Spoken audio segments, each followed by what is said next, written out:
whole. In the past, I would say year and a half, we're starting to see a big change in our society, and hopefully this poem will just continue to push that further along. Thank you. I should have asked ahead of time. All right. First question before I start, who thinks police brutality is actually a thing? Right? Everybody knows it, right? Right? Who thinks that we fix the problem? Nobody, right? Okay. So hopefully I can get through this and we'll get it. So the name of this poem is called The Factual Impact. What would you do if I told you that we're really not free? That we the people was just the introduction to our first political conspiracy. That we bundled power, money, and respect together and labeled it democracy, and their hypocrisy is a mockery to every word burned into each misleading amendment. Standing with steel-plated bracelets around our wrists, charged as society's lawyerless defendants, or are we but dependents to a society that deceives and misleads we? Or are we but dependents to the greed that surrounds and drowns and demeans we? And what does our freedom really mean if we don't know what each and every right truly gives? Or how many people died for us to have the right to better this life we live? And I know it is what it is, but does that mean we have to pretend we've accepted it? And how can we put our lives in the hands of a document before we've completely inspected it? Because what do you think will happen to us if we're ever found guilty of rejecting it?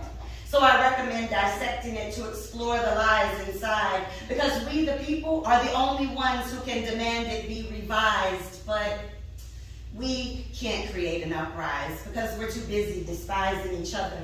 Because America's been made sure that we're known as citizens and not just sisters and brothers. And you may just see me as another poet who boldly expresses a view, but I'm willing to take this first step because our nation is already racing towards step number 2. And all we have to do is start inspecting the so-called truth. And we're free to choose if we use the facts before or after Eric Garner's inability to breathe as our proof.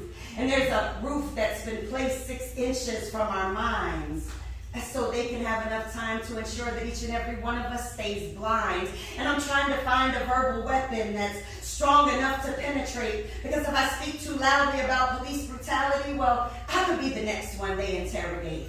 So I'll reiterate my questions again. What would you do if I told you that we freely let another 4 years slip by again? And what would you do if I told you that we let their lies slip inside again? And what would you do if I told you that they'd let knees and necks collide again?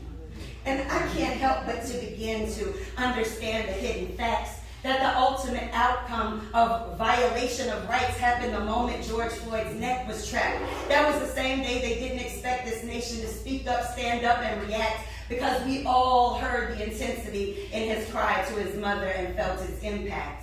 But now they try to distract us with all these COVID fears, while our country is still bleeding ancestral tears, until they appear to be making decisions that keep us safe at night. So they deploy a couple hundred more officers to blind us with brutal sight. Oh man. Trying to tell us our rights are protected when they continue to violate. Saying the police department was put in effect to protect the citizens of this United States, but in actuality, they first waged this war, and now they're just afraid of how Americans can retaliate. Now, there's enough hate in this country to paint our misery in centuries of racial issues, because we still haven't even cleaned our streets from Lady Liberty's blood-soaked teary tissues. And they wish that we couldn't see how the wealthy get let free when they're caught breaking the so-called rules, building us all these first-class prisons, only to leave us with all these second-class rules. And we can't just assume that we'll just somehow be given all these rights, just like they can't presume that we won't one day unite together and fight. And I believe that it's just getting completely out of hand, starting with media's one-sided messaging and ending with a murder for us all to comprehend. So, no, I won't agree to everything spoken through the name of democracy. And no, I won't pretend to accept explanations offered through the names of conspiracy. And no, I won't ignore the circumstances behind so many people who've died from police brutality. And no, I can't take men who smirk when they speak and then call themselves our leaders seriously.